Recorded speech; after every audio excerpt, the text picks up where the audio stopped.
Okay, let's go to the chat a little bit, see what they have. Hold up, questions. let me finish your question here. Go ahead. Second part of it was, shit, hold up. Give me a sec, now I forgot. What were we talking? Different parts of the tournaments, you have to play differently, and I think I do that very well. Like, there's certain parts I'm going to be fucking very aggressive, just putting people to the test. There's other parts where if I need to not play a hand for 2 hours, watch me. Like, I'll do that. Okay, this is the question that amateurs ask all the time. What are you doing when your card dead? Fold. Unless there's like, I mean, if there's like a spot where it's like, dude who's opening way too fucking wide opens, and it's like 3 people who never have traps flat, and like I'm in the big blind, like I'm probably not looking at my hand and I'm gonna do something here. Let's go. And I'll look on the flop if we see a flop, which probably isn't that smart, but you know what? Let's go. I got a good image right now. I just been folding for an hour and a half. Like, there's probably no better spot than this. And this is the thing. If it doesn't work, that's all right. You know? 2 knuckles. In the world. 2 knuckles. That is okay if it doesn't work. Sometimes you may look like an idiot, and that's fine. But you know what? When I don't get caught and it does work out, I might win the tournament. I like it. Your card dead, just fold. Pick your spots. You know, winning tournaments is not easy. Making deep runs, making final tables, cashing is somewhat That's not easy. That's not easy either. Winning tournaments is not easy. I always say it. Even if you're playing against 20 of the worst players in the world, things still have to go your way. I love when I see a comment, oh, it's just a 65 player field. Those are easy to win. Buddy, come play. Good luck. Let me know how it goes. Winning tournaments is not easy. Making deep runs, making final tables can be repetitive for somebody that's grinding day in and day out. They can adjust. Still very tough, man, because I was actually trying to explain. Third mention of Jimmy Farnsworth. I was trying to explain. Wow, Jimmy is the star of this podcast. He said some shit to me. He goes, and I don't even reply to him because he is just so drawing dead. But whatever. Wow. He was like, what's his name? He goes, it's crazy how I keep busting with top set on the bubble. Meanwhile, you're winning every day. How doesn't this happen to you? And it's like, Jimmy, I take those beats. I promise you I take those beats more than you. But if I'm finding other ways to get chips, when I do take those beats, I'm still in the tournament. And I'm not tilted.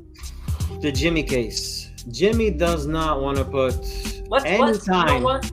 Let's not. If either of us mentions his name again, we send the other one $100 back. $100. Oh shit! But I let me finish the story and then we do the $100. Then do we have a deal? Because we can't. The 100 is effective post this story. Finish and then. So this is Jimmy. You win a tournament. He texts me right away. Bro, I busted this tournament. You know, I flopped. 2 pair, or I flopped a straight, and he doesn't understand what happens from the flop to the river. That the pot was like 5 big blinds, and by the river it was 100, and he busted like before he doesn't understand that aspect is very important in a spot where the pot should have been 20 bigs and he played like 120 big blind pot. So he doesn't talk about all this. He just look at the result that he lost the hand. Yeah. He's like, I don't understand what Jimmy. That's what I'm saying. He's drawing dead. And you know what? I don't know. Curious what you're doing. He thinks that there's a secret. There's like a one sentence that's gonna change somebody from like a losing player to a champion. He's just unlucky. He's just very unlucky. Victim mentality. Oh, shout out to Jake Farrow again. This stuff doesn't happen to anybody else. It's just happening to Jimmy. It's fucked up. It's not right. It's unlucky. Let's fire up some questions from the chat. Rashad, shout out to Rashad. He said, how much is he charging to answer questions?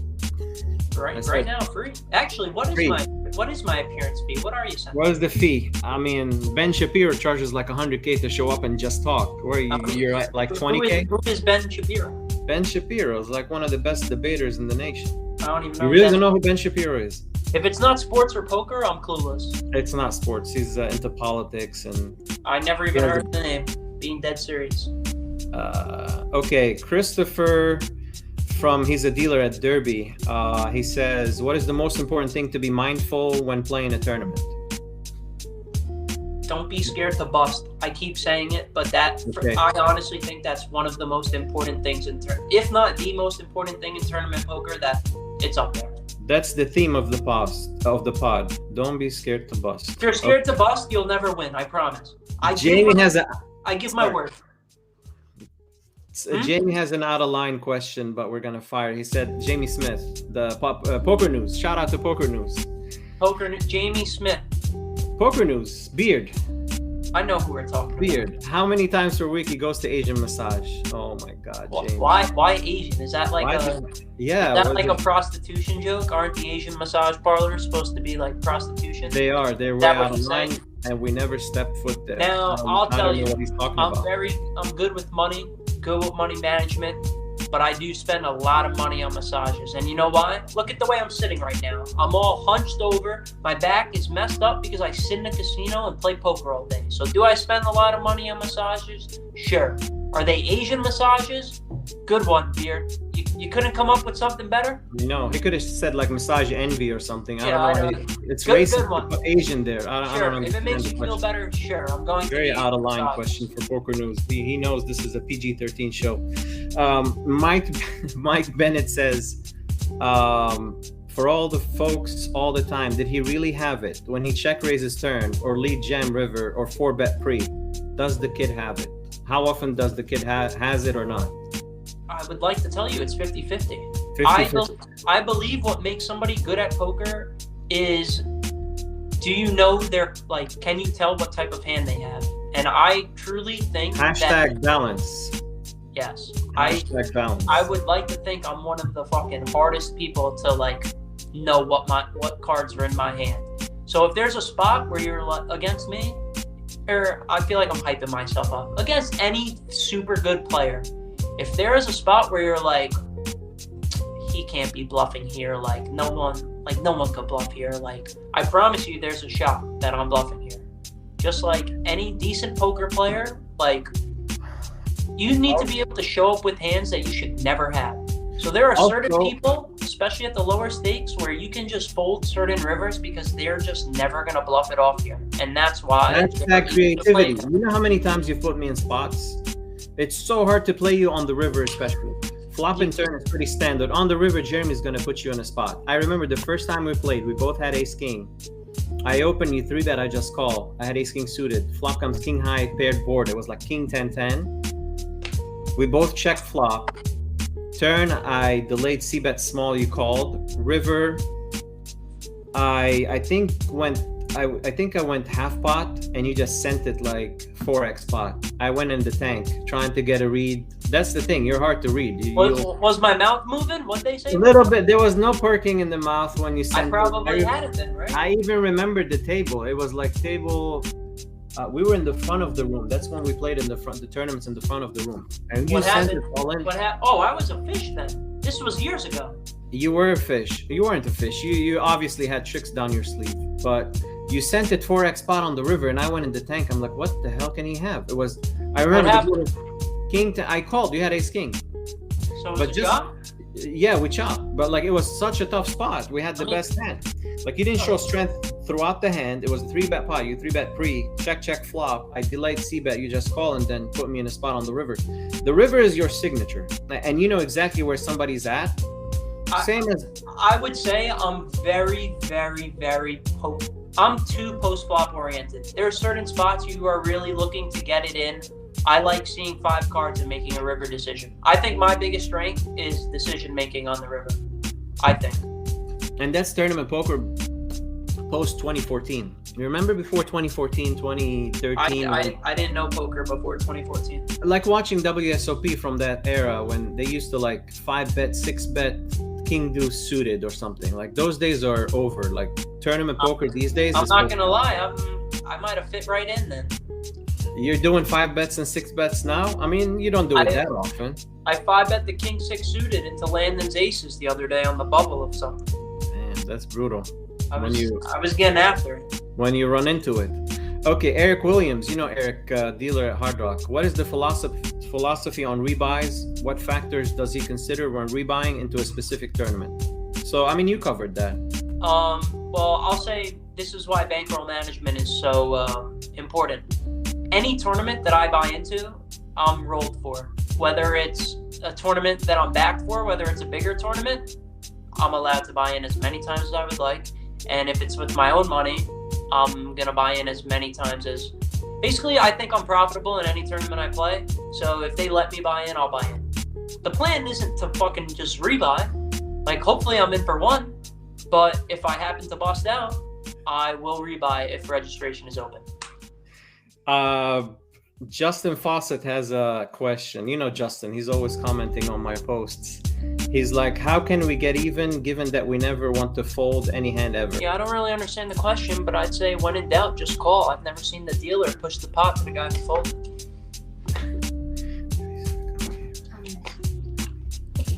Oh my God, Jimmy has a really out of line. All right, you owe me 100. I had to mention him. He's in the chat.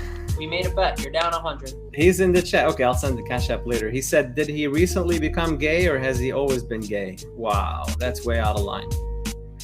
I'm serious. How's it possible? Because he's successful in life. Like, he lives on his own. He has money, right? He How is, yeah. can somebody be just so clueless? I really don't know how it's possible. This one hurts. I've always been gay, Jimmy. Since the day- Tasha wants to say hello real quick. Oh, whoa, what's with the sunglasses? I'm channeling my inner Robbie Lou. Oh, okay. All right. What's up? Have you played with her? Yeah, a bunch. Nice. Are you a fan of her? Yes. Oh, okay. Cool. Well, if You I have ever any play with her questions? again, If you have a question, gotta fire get it. you in contact. We have the GOAT here live. You said you bought sneakers like 20 did. minutes ago. What sneakers? Nike Air Vapor Max, they are called. You know them? Yeah, you know I'm a sneakerhead. Okay. Tasha does a lot of research on Nike and stuff. She has piles of boxes of There Nike. we go. Yeah, we Nike like the same sneakers. You were gonna ask him a question about Valentine's Day. Oh, Uh-oh. the ladies want to know. What do you got? What am I doing for Valentine's Day? I will be taking a girl bowling. Oh damn. How's that? So what's What's your rate What's- for coaching? What's what? Your rate for coaching? Mine or his? His. His. Oh. Ooh. Wait, coaching what? Coaching poker. No, not poker. How to treat a lady. Oh damn. Oh, I didn't get that one at first. Oh, yeah, we're gonna do private coaching a different time. I'm gonna try Wow, to. You didn't take the lady bowling on That Valentine's was Day? out of line from Tasha right now. Okay. Tasha's I don't know how you pulled that off with Tasha, honestly. Yeah, I ran good. The man hit a one-outer. I hit a one outer. I just posted it today. Tammy Leonard asked, "What's the one main thing you changed when you moved to Vegas?" That's a valid question. What did I change? Crazy, because it's probably the opposite of almost any person in the world, I would think, is I gamble way less. Like outside of poker. You know what? I didn't want to ask, but I thought that was the case because when I that lived weighs in on you Florida- so much. Losing outside of poker, it definitely fucks your whole mental game. So I thought that's what changed I mainly. used to gamble in the pit all the time after busting a tournament in Florida. And I would say since moving to Vegas, I rarely gamble. I'll bet some like NBA games, but it's like entertainment. Like I'm not betting like chasing money. I'm literally just into the NBA. The only time I gamble is if like friends are in town or something and like we'll like roll dice, but like I'm not playing big money. Like I'm literally just doing it for fun. Where in Tampa, if let's say I got fucked with aces or kings, I'm running to either the pie gow or blackjack table and like, let's go. I'm gonna be here for 4 hours. That is the worst. That's gonna fuck up your whole mental game for sure. I can't tell you the last time that I gambled with the mindset of like, fuck, let's go.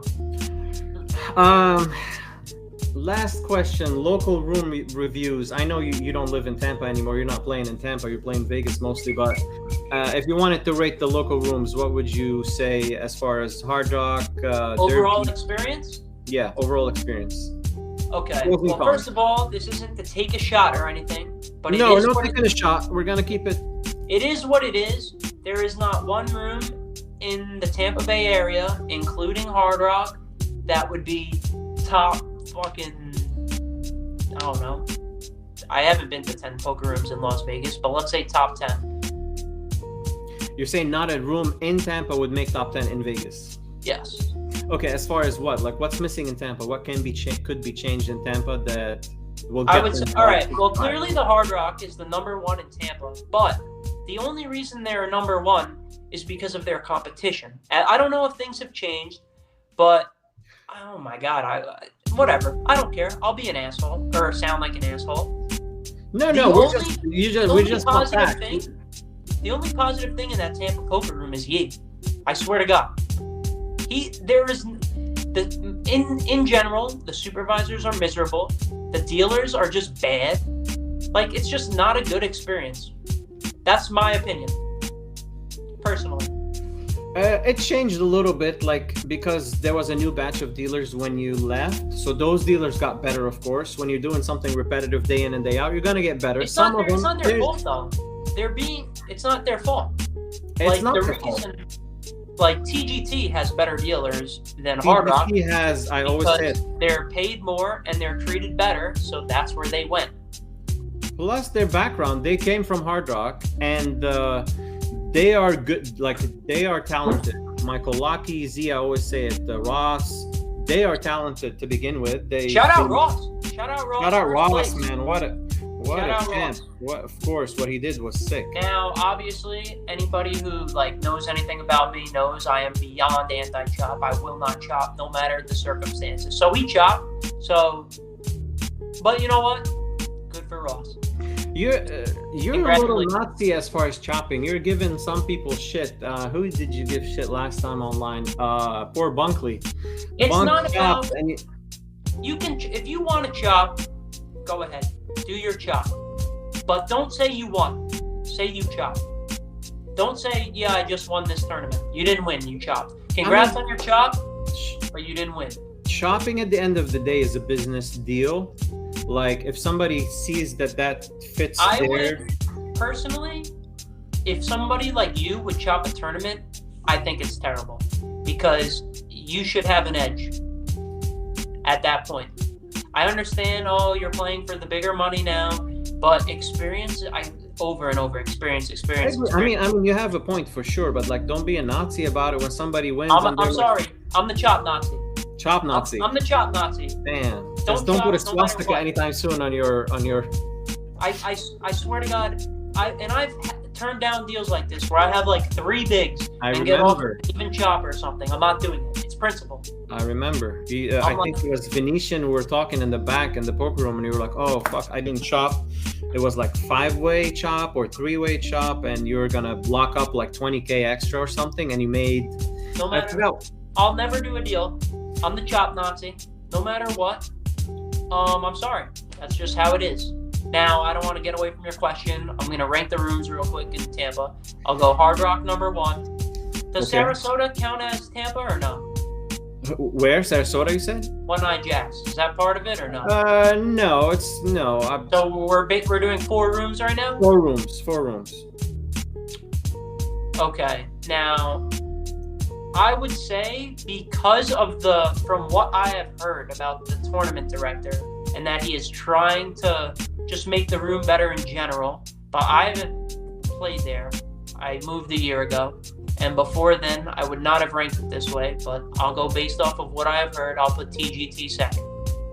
Because the guy is trying to improve the room, and he, what is it? And they have the better dealers. That's an offset right there. Shout out to Jacob. Jacob is definitely creative with what he's doing with the tournament scene. I always say it. What he's lacking is, not lacking. His problem is logistics as far as tables. He wants to compete with the Hard Rock and Derby. That's good, and you know what? He fucking should. Sorry. I think he should, and I told him I would help him. He has the dealers. The location is so. He just needs more tables and just keep doing what he's doing. So I like it. So second TGT. Wow, ahead of Derby and Silks. I will go third Silks, and the place in St. Pete 4th. Wow, 4th. Bang bang. Bang bang. The place in St. Pete. You didn't even say Derby. That's rough. The place in St. Pete is 4th. That's my opinion. So why Silks ahead of Derby? What do you think is lacking at Derby? I mean, you want to go there? All right. Neither of them are. They're both terrible, in my opinion. But also, I'm spoiled because I'm living in Las Vegas now. So I'm comparing it to places out here where there's tons of competition and all these places have to be on their A. Well, we're just keeping it real. Like, we're not talking shit about anybody. We're just. These aren't real poker rooms. They're like they're small. These poker rooms, they hear this podcast. I'm gonna make short reels and. They're smaller rooms, like whatever. I hope they're making money, like for their business or whatever. But like, if you're a serious like poker player, especially tournaments, like you don't ever need to go to these places. I understand Tasha has a great job in Tampa and you guys live there and whatnot. But let's say you want to like get to the next level or whatever, like you should probably move. I don't know. You got shit going on in Tampa. I'm thinking about Tasha's not about it, but if it's just poker, like that, you just want to get to the top, you need to leave. I agree. I left. How do you think you're perceived at the table? I probably think it's very different depending on who I'm sitting with.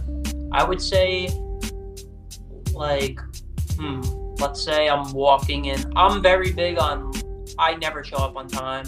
I show up. I like to give myself, best case scenario, I get to registration with 40 minutes left, and I have 40 minutes to make it happen. And I'm going for it in those 40 That minutes. was another question. Do you believe in showing up on time? Level 2, No. level 3? No. You will never see me at a tournament before the first break for sure. The only time I'm on time is the Poker Go, where you get break free if you're there level 1. So what's the science behind it not showing up on time? Like, I know why, and I've done it for years. I'm changing it now a little bit, but what's your, because for example, there are some good pros who are there at hand 1. So this is just my personal opinion. Okay? You should just be all in a lot in tournament poker. Let's say I get there at 100 with 40,000 chips. Like, I will be all in on a lot of rivers, and that's just horrible at that stage. Like, I'm probably just gonna bluff it off over and over. So, you're more comfortable having like 40 to 50 bigs than having 400 big blinds. It's not more comfortable. Just like the chips. Let's say it's 40K starting stack, right? And at the first break, I have 120,000. Who cares? It's so early. People don't understand how long tournaments are. Who cares? It doesn't matter. Yeah, I see your point. Who cares? So I'm gonna show up. How long is, well, in the dailies it's different. What is it? Reg closes at the first. Dailies, 2 hours. Starts at 6. Like if I lived in Tampa right now, Reg closes at 8 is break. I would get there the earliest. I'd say I'd try to get there around 7:30. But see, in Tampa, I've never showed up before you. Maybe I've done it throughout the years, like, well, also, 3 times. I'd say... And you would give me shit. You'd be like, oh, you showed up early today. Well, I look back, like, I'd say I look back 2 weeks ago. All the time. Every 2 weeks, 3 weeks, whatever, and I think about how bad I was 2 weeks ago. So we're talking about over a year ago now when I lived in Tampa. So in my mind, I was clueless then. I didn't have a clue. A year ago, playing the 180s in Tampa, I probably thought I was like a good player and stuff. But looking back at it now, like, horrible. Let's see what the chat has. I mean, I asked you about tells. You don't want to share the secrets. Oh, That's what the what people do you want me to give you my 2 reliable tells? Huh? You want me to just tell the world my 2 reliable tells? I'm sorry, Don't share anything you don't want to share. So what do you want to get into the poker? How much studying are you doing lately, and what you're studying? You're still doing the GG Millions final table? I'm so bad right now. I probably haven't had poker on my TV in months. Really? And but you know what? I feel like I'm the best I've ever been right now. I mean, that's the thing with poker. When you're winning, you don't think you need to work on your game. It's No, when you're losing. It's not that I don't need to work on my game or anything. I play. Volume. Well, I mean, that's the teacher too. I do trial and error. I try shit out, and sometimes I look like a complete idiot. And actually, we didn't even answer your question before.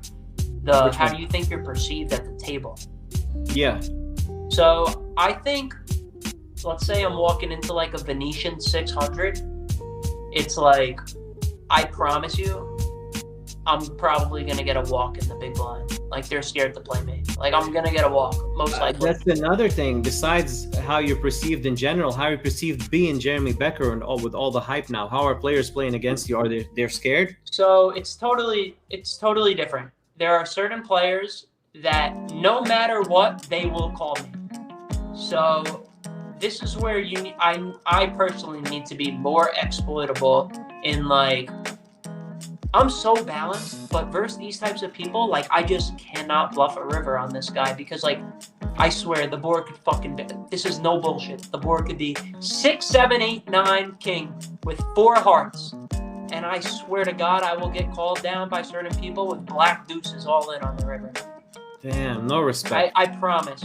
And then there's other people who, like, I mean, I don't know how strong their hands are, but, like, they literally just, if I'm in the pot, like, if I open, they're going to fold some, like, ridiculous hand that should never fold just because they don't want to get involved. The spectrum. They're either giving you way too much respect or zero respect.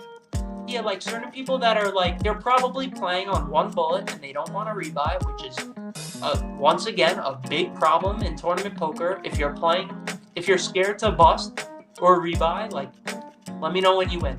I'm waiting. Please tell me that the plan was to never rebuy. Let me know when you win the tournament. But they're either, I don't want to say scared. They're trying not to play against me because they know I'm probably going to put them all in on the river, whether I have a value hand or a bluff. Or the other people that are just like, I'm going to bust them. I'm calling no matter what. It's like they're not even looking at the board, just like I call. Just and to actually, say that, hey, this hasn't happened lately, but I'll tell you, I got knocked out by 5-3. Double-digit times now, probably. Or, like, I'm not even in the hand, but I'm at the table, and someone will, like, 3-bet 5-3, like, because they want to show me. And someone will go all in, and they'll be like, fuck it, I call. And, like, they literally have 5-3, and they'll bust somebody. You know what I saw last time on YouTube, and I remembered you? The Ace Holes podcast, they mentioned you. I don't know if you watched it. Well, I went on their podcast. No, not that podcast. They have another podcast, and they were giving awards, like, you know, fake awards to people, like who's the most improved, who has the best podcast, and they mentioned you. Did you see that podcast? Oh, no. What'd they say? You didn't see? Oh, I think it's the last one, either the last one or the one before it. I'll send you the link. All right. Oh, I know how to find it. I forgot. They gave you a trophy. I think the most improved or something. I'll send you the link. I forgot. I watched it like a few weeks back. I'm surprised you didn't post it on your page. I thought maybe you missed it. No, I haven't seen it. Yeah, they should have tagged you in that. Who's your circle right now in Vegas? I mean, I know who your circle was here when you were here in Tampa, but in Vegas, did you meet new people that you discuss poker besides Negrano and Arye? Yeah, I got a little group here. I'm pretty much cool with any grinder in Las Vegas. Like, I'm probably cool with them. I'd say very often I get texts from winning players that are grinding the low to mid stakes, asking me hands. And you know what? I've been giving out my advice. They'll just be like, what would you have done here? And I'll tell them. And so I got a lot of people like that. As far as close friends, people you trust.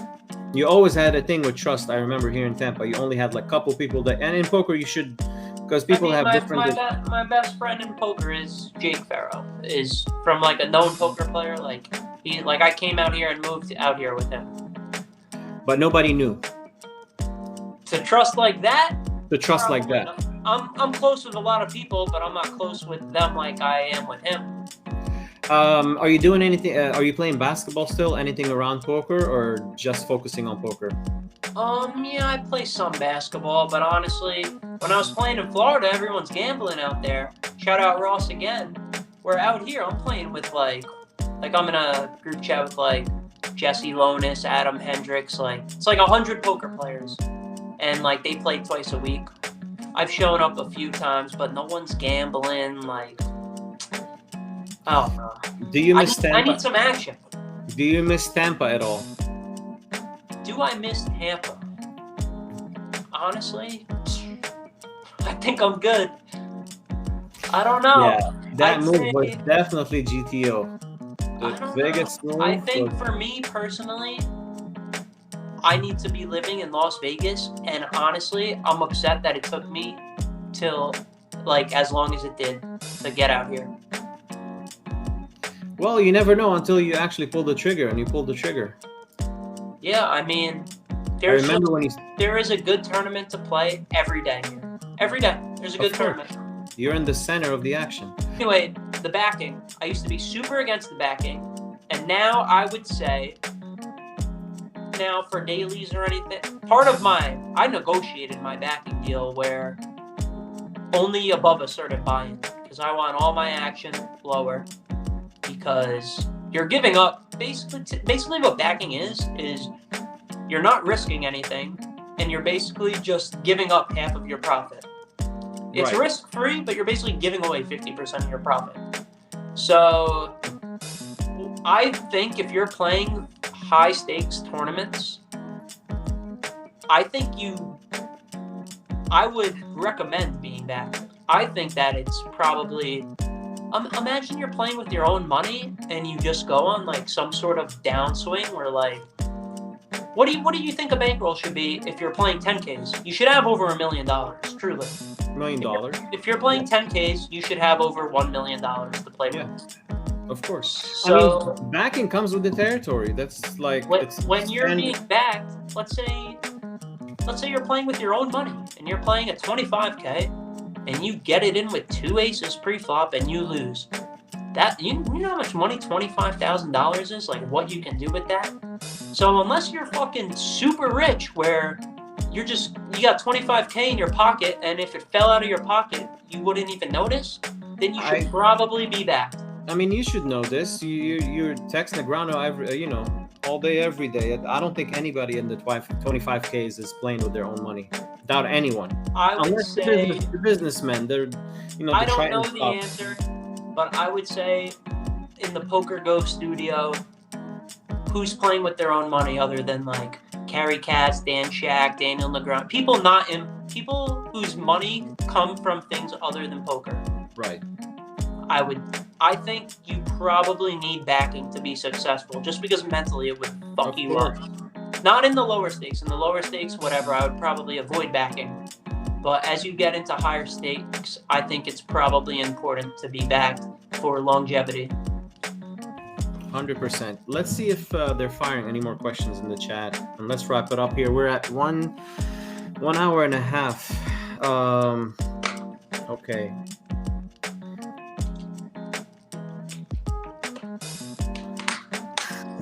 Steven Diamante said, "Will you boycott a room that won't allow you to show 5-3 off in the winner's photo?"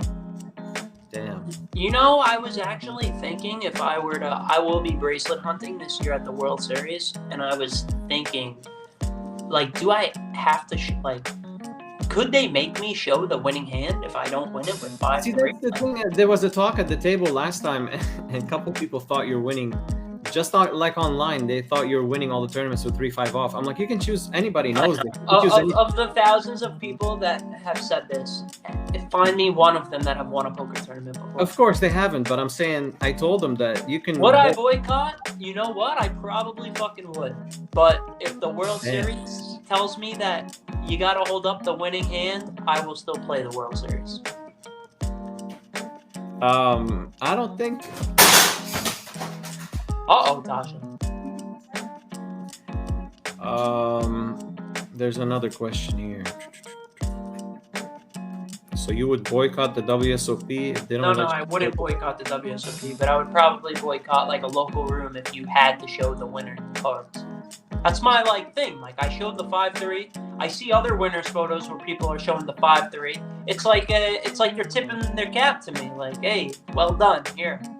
It's like Next time we should go live and let the chat roll on the side and let them ask questions. Maybe we can do that in like a few weeks. But I have a couple people lined up here. But next time we go live and let the people ask. Carl Mann podcast, huh? You gotta throw me a few weeks on the burner. It's got.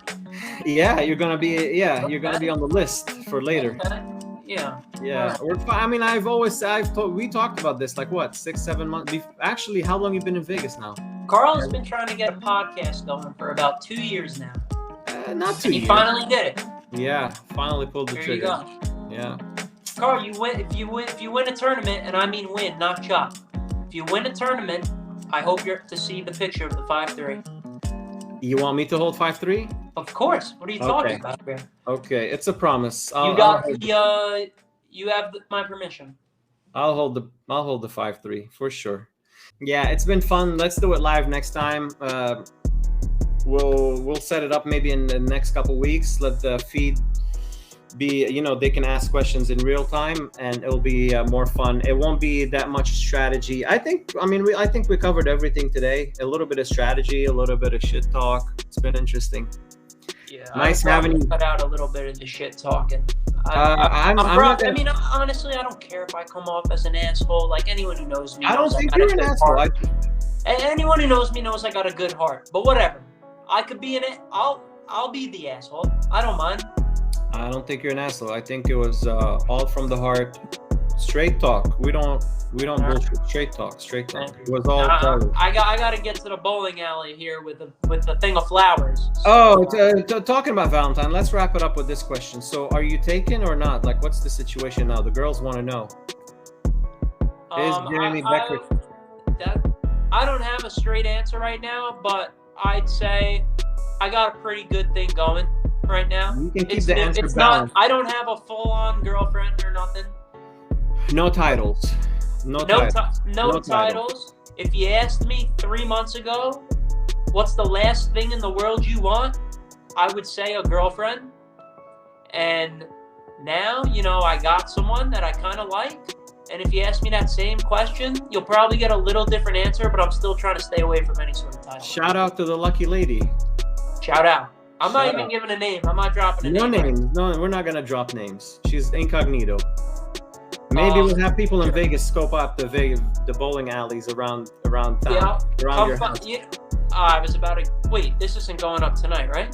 I have to do some editing. It will go up like by tomorrow.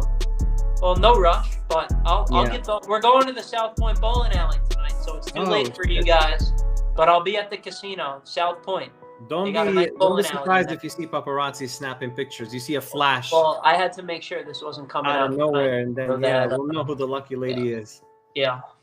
Have fun at the bowling alley, Jeremy. I will. Like I said, let's do this again soon, live next time. Yes, sir. And I actually just realized you probably didn't play poker today, so you better show up tomorrow. Nothing was going on today. The local rooms didn't. And there you go. Another great problem in Tampa. Big problem. No tournaments tonight, huh? Big problem. All right. How do I get out of this thing? I'll end the recording from here. Thank you for coming on, okay? Yeah, appreciate it. I'm always down to do this. All right. Have a good night.